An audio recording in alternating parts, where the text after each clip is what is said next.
Hey folks, welcome back to the Transplant Helper again today. My name is Jim Merle, and I'm extremely excited today as we're beginning our brand new series I have entitled, for lack of better terms, My Story, My Words. And I'm so excited that our very first guest today here on this particular program is a great friend of the program. I've actually known her for quite a while. She's a huge supporter. She's an advocate of, organ donation.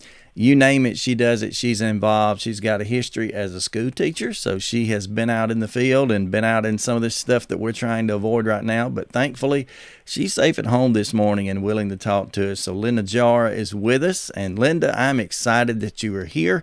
And I know we got some time constraints, so let me just kick it right off. Very first question. Can you tell us a little bit about yourself, maybe your family, your caregiver, that sort of thing? Sure. And good morning, everybody. My name is Linda. I live here in Philadelphia. I am one of four children from my parents. As Jim said, I was a school teacher. I taught for 23 years. And so far, I'm the only one in my family that has had this significant heart issue. Both my parents have heart disease, but they did rule out that my particular heart disease was genetic. It wasn't viral, wasn't genetic, so it was just this idiopathic strain that I had. My parents, particularly my dad, has been my primary caregiver. However, I have like a whole community of people that have helped me over the years. My siblings and friends have all pitched in really to kind of help and get me to where I am today. And I have like a very nice community of people that are always willing to help me out and really do a lot for me, from picking up groceries for me to driving me to appointments, on those appointments that I need, drivers. We all know those appointments. Right. Need someone to drive you or someone to be there with you. If someone, if my dad or somebody can't do it. So, yeah, I actually have like a whole community of people, but usually my dad wants to be the one to help, but, he's not always available. So.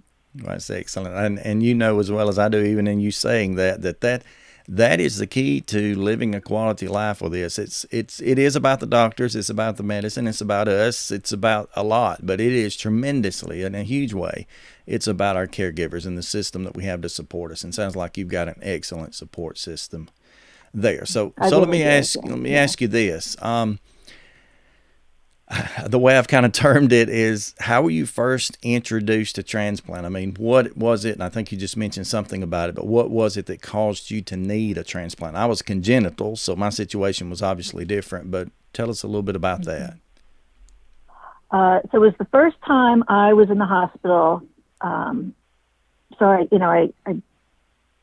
told on Christmas Eve of 2014 that I was in heart failure.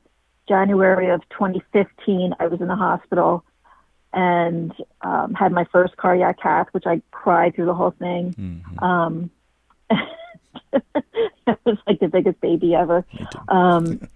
And I remember at the time, her name is Liz. She was the transplant coordinator. I remember she came into my room and she said, I want to talk to you about heart transplant. And I looked at her and I was like, well, why would you want to talk to me about heart transplant? And she said that she kind of has to talk to everybody about it. I don't know if she was trying to make me feel better or if that was actually the government guidelines, but she said this is kind of routine. We talk to everybody about this. And from that moment on, every time she walked into my room, I just cried. Mm-hmm. I was like, what? Because in my mind, I could not believe that I would have needed a transplant. I was like, this is the first time I've been in the hospital since I was born. And so for me, transplant was not the immediate answer. I was like, there has to be something else that's going to happen before that. And Lo and behold, come February of 15, I was listed for a heart. Mm. and March of 15, I was put on an LVAD because, I took a turn for the worse, and my ejection fraction had dropped to a 5, and they were, I'm O positive, so we knew that the wait was going to be longer, and they said, Right. well, this is what they tried the Melmarone drip first, and that was actually, they had the PICC line in, and I got all the training on going home on that, and then I crashed on that Mm. in the hospital, so we had to go to Plan B. Right. So that poor Liz, in retrospect, I feel bad. Every time she walked in the room, I just started to cry. Yeah, Like, why is she in here? yeah, that's a whirlwind to go through, no doubt about it. And again, I've said before to others that, me being congenital, I always, for 38 years, I heard something about it. It wasn't as much of a shock, but I know going through it that way is got to be mind boggling for sure. So, Yeah, it was so quick. I remember they said it was the substitute, the regular cardiology nutritionist wasn't there. Her name is Kate. She wasn't there, so they sent in this other guy, and he was talking, and he was like, "Oh, you have to excuse me. I'm going to need a knee replacement." And I was just so snarky. I was like, "Yeah, well, I need a heart replacement." yeah, big deal, man. And I said, "Yeah." I was like, I felt bad about it after, but I was like, "Why are you in here? What are you talking about? I'm eating hospital food." And he's asking me if I'm drinking margaritas. I'm like, no, they're not sending them out from the cafeteria. I'm like, I'm not People even drinking people, and again, I've margaritas. definitely been there before. People, until they've been through what we've been through, they hadn't been through it, and that's just the way it is. I remember my No. wife and myself as well. I'm not going to blame it on her as much, but I remember a time when someone had some family issues, and it was health problems, and she called my Mm-hmm. wife, basically to cry on her shoulder and all, and it just got to a point, and it was a bad day for us, and it got to a point where Jennifer's like, okay, well, that's good, but my husband's dying. What she was dealing with was like a cold, and my husband's Yeah, dying, and so yeah, people don't know, and I never want anyone to learn the hard way, but sometimes people won't understand until they do. yeah. Like I try to be very empathetic, but sometimes sometimes I have to pull back, and Exactly. sometimes I just have to say, okay, I need to step back and just be like, okay, well, I hope you're feeling better, but I have to go right now. Yeah. Well, tell me this, and I'm just going to continue to ask you a few questions related. You talked about it was a whirlwind. That's how I summarized it, at least. It certainly sounded like one. Yes, How long did you actually wait once you were listed? I waited 18 months. Okay. So I waited. I had 3 calls. My first, maybe about maybe 5 weeks after the LVAD went in. Maybe 5 weeks. I don't know. I still had scabs on me from the LVAD surgery. And then the second one came about a year later. And then the third one came about 4 months after that. That was the good one. Right. And like for me, I knew, like, when she called with this one, it just felt different because she said we found the perfect match. And I was working, and the call came at 3:00, and by 6:45, I was wheeled into the OR. Versus like the first 2, where I was in the ICU with all the IVs in, and them drawing blood, and in there for 12 hours before they came back and said that the heart wasn't viable. And this one was like bang, bang, bang, and I was just like, I didn't have 12 hours to sit there thinking of all the things that could go wrong in the OR. I didn't have 1,000 texts. I didn't have phone calls of like people calling and crying, like, "Oh, you're going to be okay." And it's like, I just was like, okay, everything was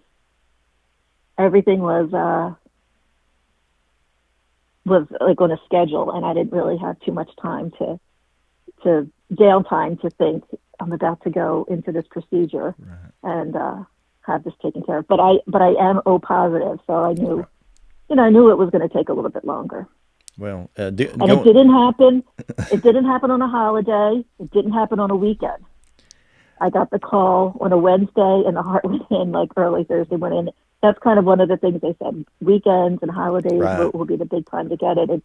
No, I had it on I had it on a Wednesday at 3 o'clock. The call came. Right. And I was told that, and I always, in one part of my mind, I felt so terrible because a holiday would come up, and I would think, "Oh, this is it," but it wasn't for me Yeah. either, which is Yeah. unfortunate, but it's just the way it is. I mean, or the way it usually is, I should say. But mine did not either. Mine came in the middle of the week, unrelated to anything other than I thought it was related to some really bad tornadoes that had hit a few weeks before Okay.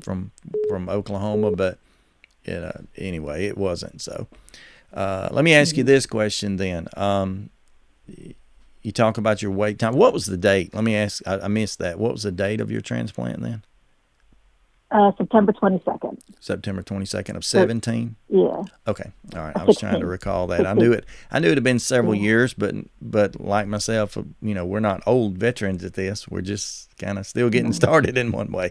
We're just surviving. That's yeah, right. The call came the 21st, and the surgery started at 7, and then the heart went in at like 2 a.m. on the 22nd. So, but I don't know anything about my donor. Right. So I never heard back from the family. Well, tell me a little bit about your recovery. I already know from talking to you so many times before that you've hit some bumps in the road, but tell me a little bit about it. Yes. Recovery has been difficult. And I if I could say anything and be honest, I would say I was a little disappointed in my recovery. One of the things that I heard was that I was going to feel great after transplant, after being on an LVAD. And I did better on the LVAD than I've been doing. So after transplant, all of a sudden I needed glasses. I couldn't see anymore. So every time I go in, I need stronger prescriptions, which is minor. But I have something called gastroparesis, which is something that happened from the vagus nerve being cut. So my stomach muscles don't work. I can't digest food as well. And I had to really change the entire way that I eat.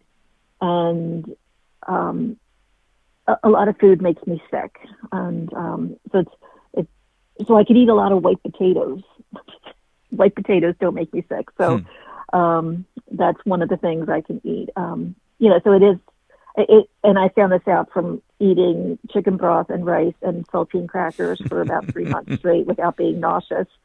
So I have that. I ended up getting migraines from the tacrolimus. I ended up with prednisone-induced diabetes, and so I'm still on.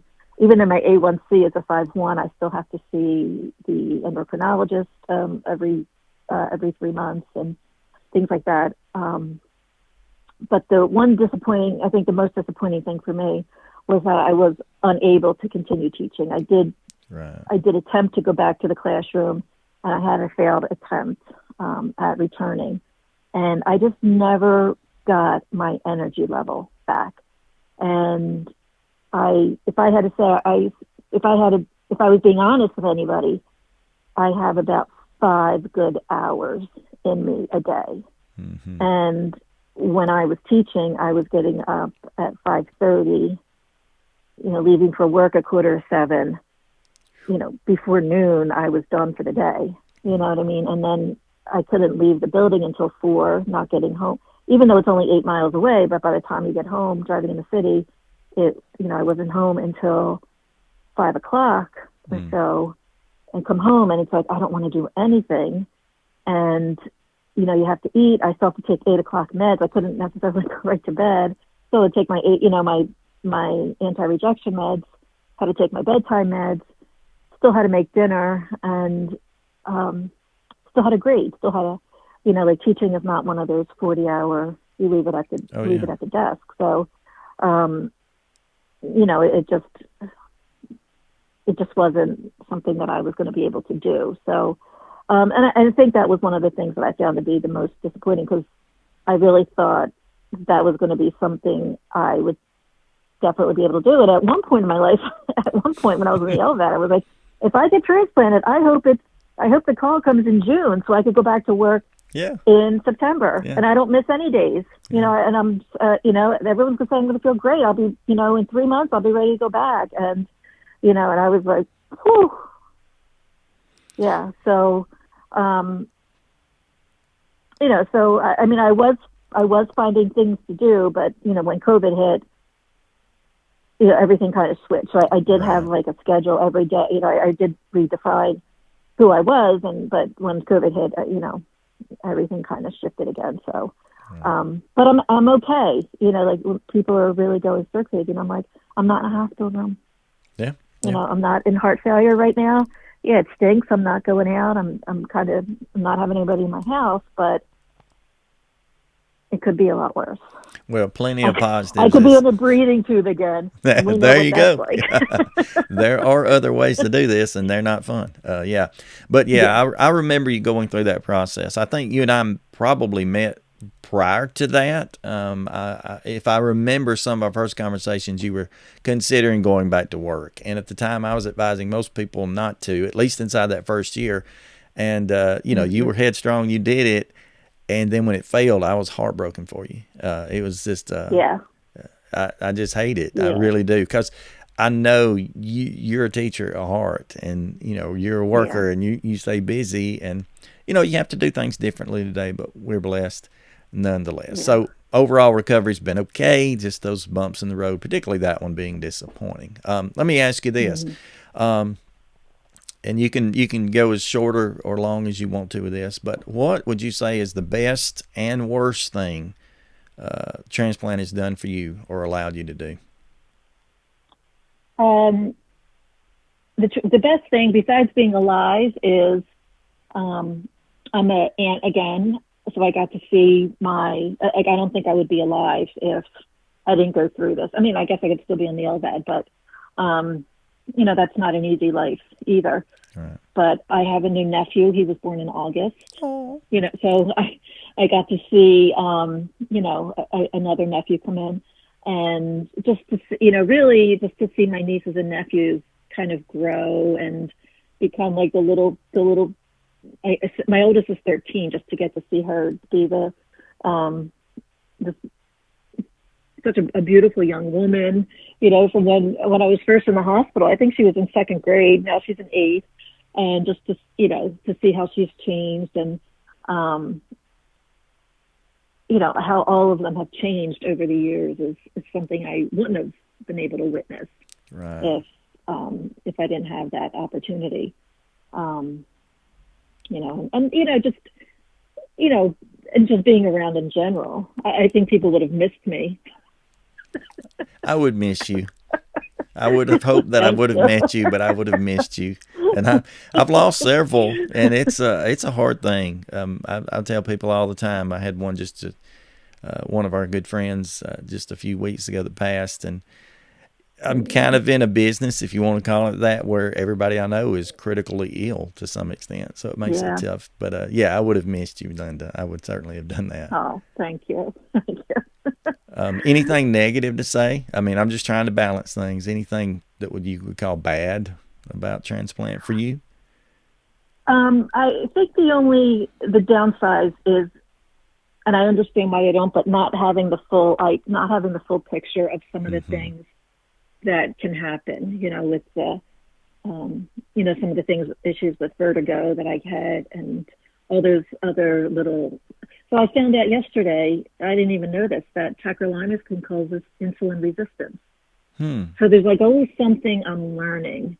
Always something, this is with my cardiologist transfer. So there's always something I'm learning that I think not knowing about the gastroparesis and trying to figure out for 3 months why I was nauseous for 10 hours a day was, just to say, well, when your vagus nerve gets cut, these are some of the things that could happen, but nothing beats being alive. Oh, yeah, absolutely. Well, I have people all the time who, out of frustration sometimes, say, why didn't they tell me about this? If I had only known. And I'm like, look, you sat in a transplant training meeting. You were frustrated. All you were thinking about was going to get lunch, and you really didn't want them talking any longer. And, they Yeah. can't cover all the bases. That's why I continue. I'm at 575 programs, and I can't cover all the bases. I've talked for Yeah. thousands of hours and can't cover the bases. But yeah. So anyway, ups and downs. That's the gist of what you said. Now, let me ask you one more thing. Yeah, and I don't think we know, like, when you're the patient and you're that sick, I don't think you know to even ask. No. Like, what are some of the, other than thinking, what are my chances of surviving surgery? Right. Or how long is this heart going to, like, they were my questions, like, how long will this heart last? They were my initial questions, not what are some of the long-term effects. I'm not like, well, I have gastroparesis. I didn't even know that was a thing. Mm-mm. So the big possible complications were in my mind, like, what are my survival rates? What's my survival rate? What does it look like in 10 years if this is the average? And they were my big questions. And I think, like you touched on, we're all grateful to be alive, but we still have some of the frustrations that normal everyday people have. Mm-hmm. And I think sometimes there's a guilt associated with that. Well, we shouldn't feel that way because we have a transplant and we should be alive. And I think that's something that only other transplants can feel. I know when people say it to me, I'm like, it's okay to feel the way you feel. Right. It's okay to be frustrated with not feeling 100% since your transplant. I understand that you're still grateful, but I understand that, it's an uphill battle. Yeah, absolutely. Like I said, every day is an adventure. Every day is a challenge. I've said it out loud before. I have said out loud. I wish I'd have never done this. Because of blank. But that doesn't take away from my gratitude or my appreciation or the gift that any of us have to have another breath and to keep living. And like you said, to enjoy your family, to be able to witness things that we obviously would have missed had it not been for that. So let me ask you one more question here, and this is, again, up to you completely. What is the best piece of advice you might give someone who's waiting on the list or maybe just been transplanted, either way or both, that might help them live a better life? Okay. For someone who's just been transplanted, do not compare your recovery to anybody else's. Amen. That was something I was like, how come I'm not out of the hospital in 2 weeks? I was in the hospital more for a month after. And I immediately thought there was something wrong. And there was. I mean, my right side was stiff, and, there was different, right side of the heart was stiff. So there was different complications I had in the hospital. But when you read prior, it's about 14 days that you get out, and you're going on week 3, 2.5, and week 3 you start thinking, is there something wrong? But there is no magic number for when you're going to get out. And my cognitive skills were completely off in the hospital. The one time I decided to go for a walk by myself, I couldn't make the turn, and I walked right into the wall. And I couldn't stop laughing the entire time. Yeah, that's pretty tough right there. Yeah, because I was like, here comes the wall. I got to turn, and did nothing. My body wasn't turning, and I walked right into the wall. And when I walked into the wall, I was like a Roomba. Then I was able to turn. Yeah. And I was laughing as I did. The nurse was like, maybe you shouldn't do that by yourself again. And I was like, it was like 2:00 in the morning. Yeah. And I was like, yeah, maybe you're right. Lesson learned the hard way. It's a lesson learned the hard way. And, so that's, so no two recoveries are the same. And for those that are waiting, it is worth the wait. It's to be able to experience new things that you didn't experience, that you might not be able to experience if you don't go through it. And is every day easy? No day's easy. Think about how your days are now. Now, I, for one, have about 26, 27 different prescriptions I take a day. I have an alarm that goes off all throughout the day. So I know what times to take my medications. But it's still worth it. It's every day is worth it. So there's just keep waiting. The perfect heart's going to come. You want the best one to come, Yes. or the perfect heart, the perfect, whatever organ you're waiting for. The perfect one is out there. It's waiting for you. You don't want it to be rushed.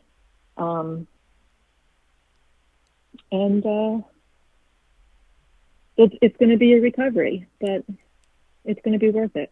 Yeah, absolutely. I could not agree more with that. And I've told people many a times and shared here on the programs as well, every day you wait is a day you had. So even though it's frustrating and such, you can just count that day on the calendar and say, well, that was a gift. Maybe not the easiest day I've lived, but it was a gift nonetheless. So, well, Linda, I'm so thankful I got to talk with you today. I know you've got an appointment coming up here in just a few minutes. So, it's been excellent to talk to you, and just thank you for not only being here today to share your story and your words, but also, more importantly, to support this community the way you have. You've been a gift to me, a blessing and an inspiration, I know, to so very many.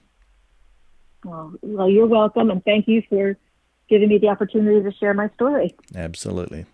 All right, Miss Linda, it's been good talking with you. And to everybody else who's watching this, let me just remind you, and Linda probably, you want to say it with me? Stay stronger, friends. Stay stronger, friends. Educate. Advocate, educate, and motivate. I got ahead of you on all of that, but that was fun nonetheless. But thank you very much, Linda. I didn't know which one you were going with. I should have warned you. We should have practiced. But anyway, thank you. Everybody enjoy their day and stay stronger.